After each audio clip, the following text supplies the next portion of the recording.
Hey boys, welcome to today's lesson. Today we are looking at non-right angle trigonometry. So this probably will be new to you. Some of you may have gone through it already. If you haven't done it, that's no problems at all. That's what we're looking at today. So sine rule. So for example, we've seen so far, if we're given a right angle triangle, something like this with 60 degrees, and you might have 5 and x there. Of course, we can use right angle trigonometry to do that. So SOHCAHTOA. In this case, it would be the cosine rule, adjacent over hypotenuse. We've done the drill. But what happens if we did something like this? We kind of made it slightly skewed, and we said that this was 40 degrees, for example, and then you say this is maybe, let's say, 60 degrees, not drawn to scale, by the way, because that's 100, and that wouldn't be obtuse, but not to scale. Let's say this is 10 centimeters, and we want to find this side.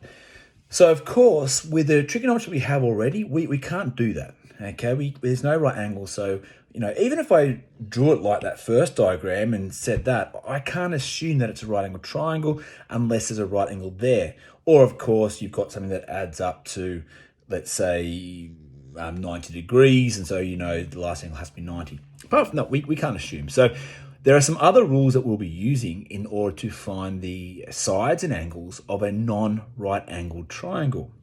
So today's focus will be what we call the sine rule, okay? Now the sine rule looks like this. Officially, A over sine A equals B over sine B equals C over sine C. Not a bad idea to jot that down. That's the official rule that will generally be on your formula sheet as well as that full rule. Now for us, we only really need this part of the rule.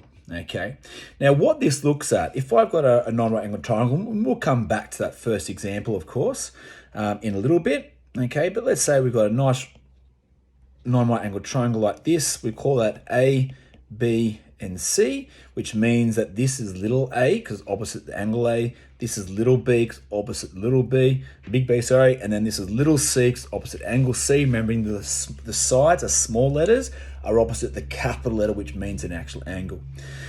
So what this rule says, that if we divide the side with the sine of its angle, it will always be the same as another side divided by the sine of its opposite angle, which will also equal the side divided by the sine of its angle. It's pretty cool, right? Some people long time ago worked that out, and it's really handy because if we have 3 pieces of those 4 things, because let's talk about that little rule we've got there. We have 4 things going on. We have 2 sides and their opposite angles. If we know 3 of those pieces of information, we can then use that as an equation to solve the 4th. Now, if I apply to this rule here, for example, you can see the side that we don't know is the x. I prefer to always start with that letter. I don't care about the a's and the b's. I just think about the side over the sine of its opposite angle. So the sine of the opposite angle to x will be the sine of 40 degrees. Then I look at the other side that we're given, which is a 10. We divide that by the sine of its opposite angle, which is sine 60. Technically speaking, we could use exact values for that angle there, but we couldn't do it for sine 40. And now what we've got there, we've got a nice equation. Now, I want to see this working. Okay, I must see it, all right? So you've used the rule and you substitute the values into the rule. You don't need to have the C over sine C. It's not needed, okay? We just need 3 out of the 4 pieces of information, because now I'm simply going to times the right-hand side by the sine 40. Divided by, turn to a times by. So 10 over sine 60 times sine 40. You might like to write it like this. 10 sine 40 over sine 60. Something like that. That's up to you. But technically speaking, we simply now get this piece of information and we whack it into a calculator, because that will generate an answer. So again, making sure our calculator is in degrees, it should be from the last lesson. We're going to do 10 over, or 10 divided by sine 60, okay? And then I'm going to multiply the result of that by sine 40. Now, it's called the sine rule, of course, because we're only using the sine ratios. And we come up with the answer of 7.422 ... Now, let's do it to 2 significant figures. that'd be 7.4. And did I have units on that one? I did, centimeters. Okay, 7.4 centimeters. So that's finding a side. And the great thing is, if we were to find an angle, we'd literally flip them both upside down. Because if I do this, sine 40 over x equals sine 60 over 10, that's actually exactly the same thing. There's no difference there. Okay, it's like saying 6 divided by 3 equals 2 over 1, right? That's true. 6 divided by 3 is 2. If I flip them upside down, we get 3 over 6 is the same as 1 over 2, which is true. So we're allowed to flip it upside down. Now, in this instance, I would always have the x on the top because that's the unknown. Because here, I have to get rid of the divide by x and it'd just be painful, right? I wouldn't bother. Always put your unknown on top, whether it be an angle like sine theta or it be a side like x. Now, we've got about 4 examples here, so we're going to go through a fair bit. It'll probably take about 20, 25 minutes all up. We're about 6 minutes through. If you want to pause at any time and want to have a crack at these questions, go for it. Just remember, your rule is A over sine A equals B over sine B, where they are opposite sides to their angles, okay? That's the only part of the rule that I'm actually interested in. Maybe have a go, pause it, see if you can come up with the next 2 answers. All right, how'd you get on? So this one, I'm going to say x divided by sine of its opposite angle, which is sine 50, equals the same as 5 over the sine of its opposite angle, sine 70. Perfect. So now I'm going to simply say 5 times sine 50 all over sine 70. You could say 5 over sine 70 times sine 50. Like, there's all different ways to do it. Okay, either way, we should now type that into our calculator. So let's type that in. So I got 5 times sine of 50. Now, of course, you can put it as a fraction to start off with if you want. I often just do it like that and press equals, and then I divide the whole thing by my sine 70, making sure we're always pressing sine because this is called the sine rule. And I get an answer of 4.07603, and it says to 3 sig figs, so make sure we always check our rule. Our rounding, 4.08, and it's meters, and that would be my answer. So it's actually, the sine rule is not that hard to use, gents. It really isn't. I guess it's identifying when to use it. Now, of course, if I look at the next example, I'm not going to use SOHCAHTOA because there's no right angle there. Now, I'm not told there's a right angle. I've got 80 and 40, which is 120, which means the other angle there would be maybe 70 degrees. Still not going to be a right angle triangle, right? So I have to use sine or later on the cosine rule. Now, what I've just done there should actually help you with this question, okay? I wonder if you noticed that. Apologies there. Okay, I wonder if you noticed what happened there, gents. Okay, so I put that last angle in there. Now, think about this, right? We start with the x over the sine of its opposite angle, right? And then I say 7 over the sine of its opposite angle, which before I ruined it or spoiled it, it was blank, right? People go, I can't use a sine rule because there's no angle there. Well, of course we can, because we know the angle sum of a triangle is 180 degrees. So we add the 80 and the 40, and that makes 120, which means 120 plus, not 70, 120 plus 60 is 180 degrees. So it'd be 60. So again, that makes our 180 degrees. Very careful there not to make a mistake.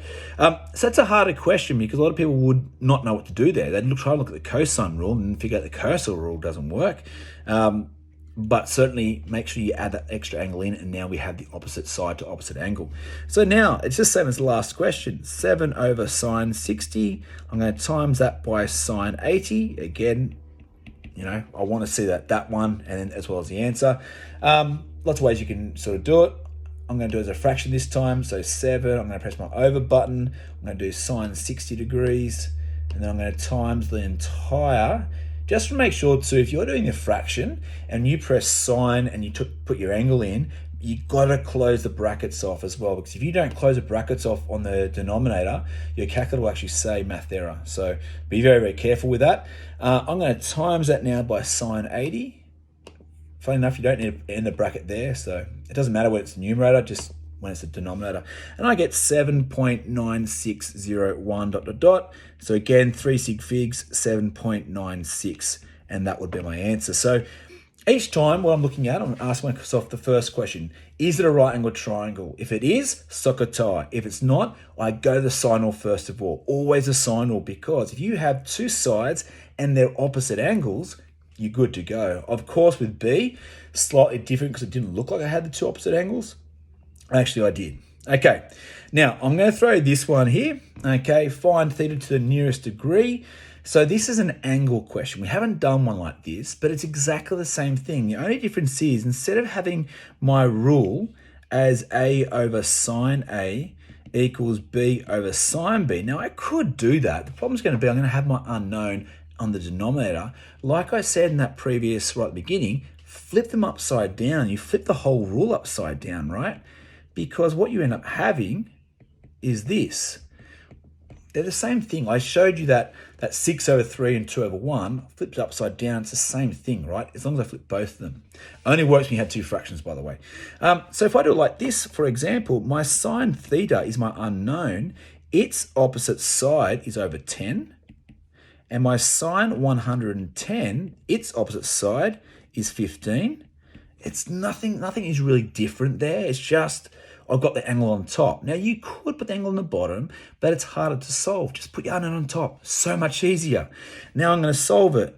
I'm going to times 10 across. I could say sine 110 over 15 times 10. I could even say 10 sine 110 over 15. Lots of different ways.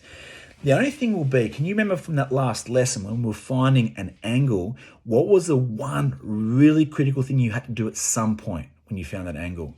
Hopefully you remember we couldn't divide by sine. So we do the inverse. We do sine to -1.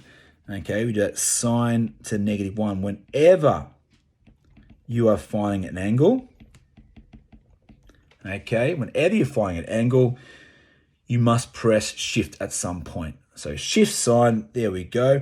Now, if you would like to, and I'll do it most of the time myself, I'll actually find the value of that right-hand side before I do the shift sign. So for example, I might do my fraction button. I'm going to type in sine 110.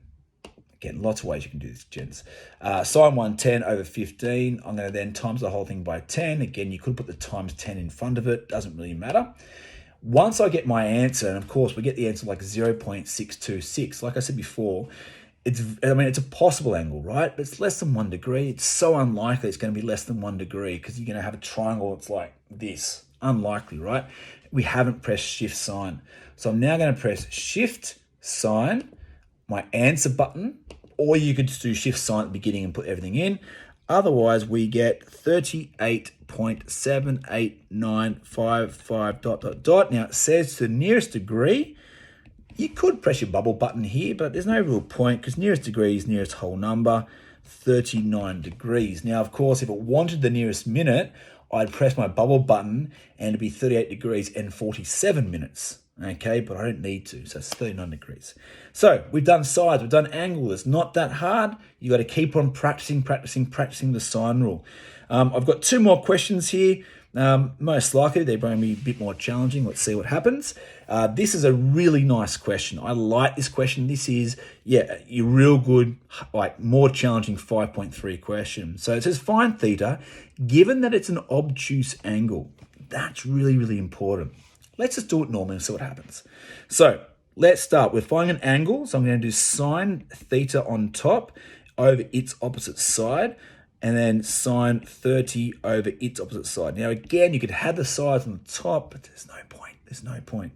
Okay, now I'm going to times it across. This time I'm going to write 20 sine 30 over 5. That's the same as doing sine 30 over 5 times 20. Some of you will jump and go, oh, sir, can't I just do 4 sine 30? Absolutely. In fact, 4 sine 30 is great because sine 30 is a nice exact value. Can you remember what sine 30 is? And we're going to see in a moment, because if we type this into our calculator, which you, well, realistically shouldn't have to, but if I do 20 times sine 30, and you might recognize very quickly why this is a nice number. I'm going to divide the whole thing by 5. What do we get? We get sine theta, sine theta equals 2. Now, you can see me going, uh-oh, because I think I've done something that sometimes happens. What's going to happen when we now do our shift sign and 2? Uh-oh. Happens every now and then, okay? What you get is an error. Do you know why? I wonder if you know why there's an error. Now, the reason there's an error is if you think in reality we've got a 20 centimeter line here and 5 centimeters in the bottom part, what this is saying, it's impossible to have an angle there that's going to work for this triangle. It doesn't work. So, back to drawing board. Let's redo this question. I'm 15 minutes in, I'm not redoing the video.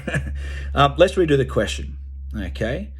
It's still a nice one to talk about. Let's change this to 15 centimeters, okay? Let's see what happens here. We get sine theta over 20, same thing, equals sine 30 over 15. Now, do you remember why sine 30 was important? It's an exact value of a half. So you're doing a half divided by 15, okay? And then you're timesing it by 20. So sine theta equals 20 times sine 30 all over 15. Now, again, I could do sine 30 as a half. 20 times a half is 10. 10 divided by 15. Okay, and again, I'm going to do it on my calculator anyway, but certainly it should just be 10 over 15, okay, which would be 2 over 3. But I don't want you to see how to do that. Again, hopefully for you guys, you're going to start seeing these sorts of things. Okay, I'm going to then press times my sine 30. So for the moment, just do it on the calculator. Okay, yep, we get the 2/3. 0.666 dot dot dot. Now, of course, I'm going to press my shift sign. Have to do that because it's an angle. So shift sign, answer button. Okay, and we get 41.81 dot dot dot degrees. Now, can you see another problem? Me changing the side to 15, it's giving me an angle that works, right? So we have got an angle, but what is jumping out at you from the question? What have I underlined?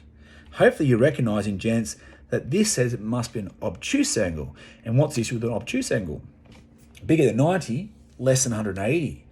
Okay, so can you think of where we saw this last? Well, at last lesson, we pretty much looked at obtuse angles. We know when we look at that, I'm just going to pull that down here for a moment. When we looked at that unit circle, okay, we recognized that every acute angle we had was a positive answer. And when we had an obtuse angle, the only thing that was positive was sine, because then you got negative values in that second quadrant. That was the problem because sine is positive in both quadrants. And we know that the acute angle here and the obtuse angle, supplementary angles, are the same. That's really interesting, right?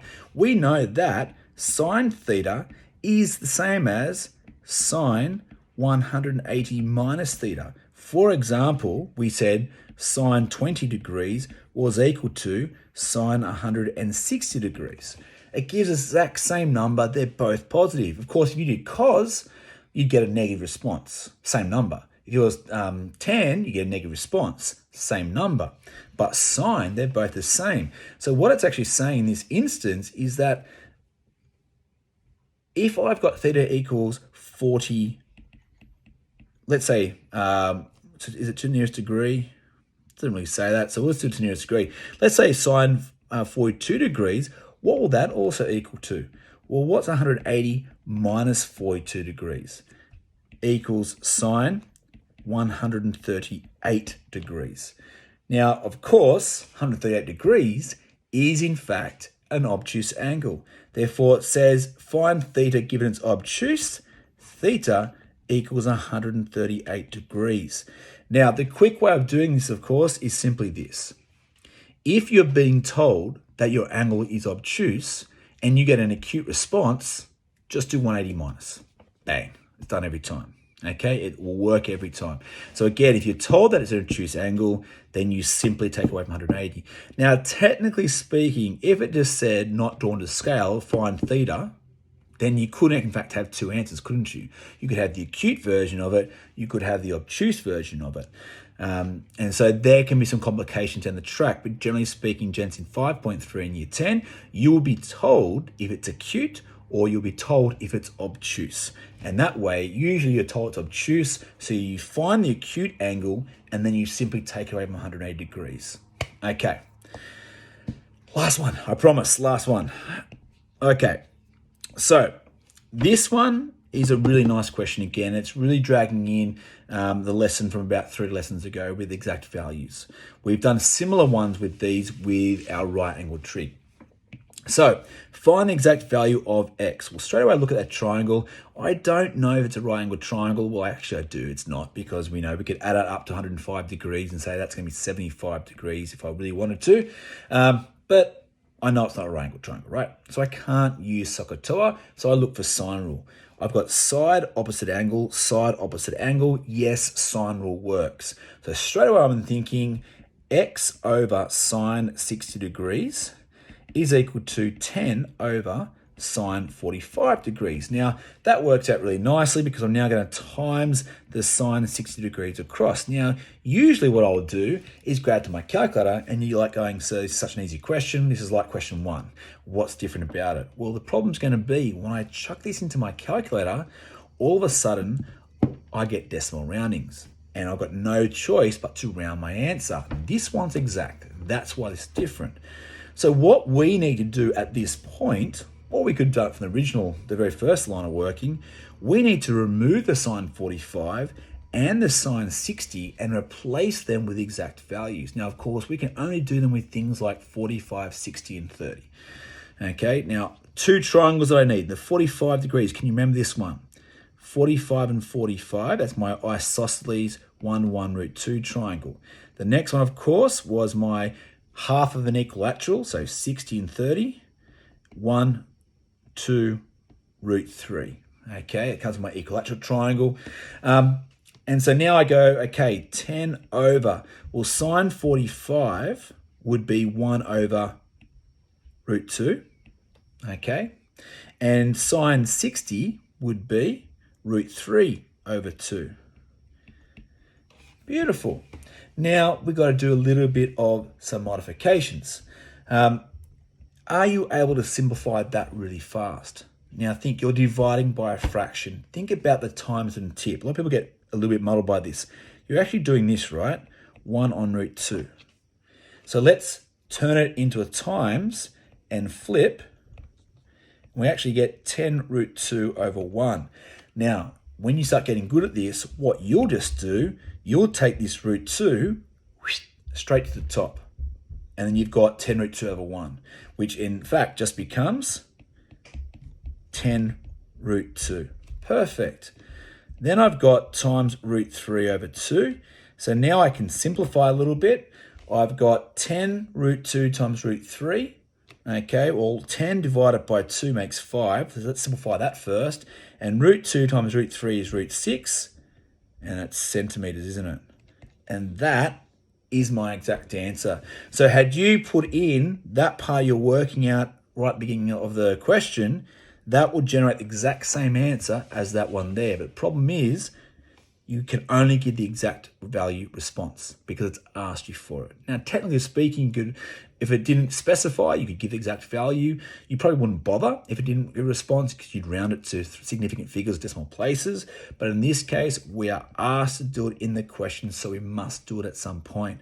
Of course, we can only do it with 45, 60s, and 30s at this time anyway. And that's it. That's a really hard question, okay, with the sine rule. So sine rule, not that hard, okay? What do you have to remember? Well, let's go right down the bottom. The most important thing for the rule, A over sine A equals B over sine B. That's the only thing you have to remember, as long as you remember to flip it. If you want to have both of them, like this, okay, then you got both rules there. Okay, you don't need the last part of it, of course. You simply need the first two because you'll almost every time be given 4 or 3 pieces out of information and asked to find the 4th one. Okay, start with your unknown on the top. That makes the question much easier. Apart from that, sine rule, it's a cinch. First question you should always ask yourself, is there a 90-degree angle? If there is, SOHCAHTOA. If there's not, we go to sine rule. The next lesson will deal with when the sine rule doesn't work. Have a wonderful day.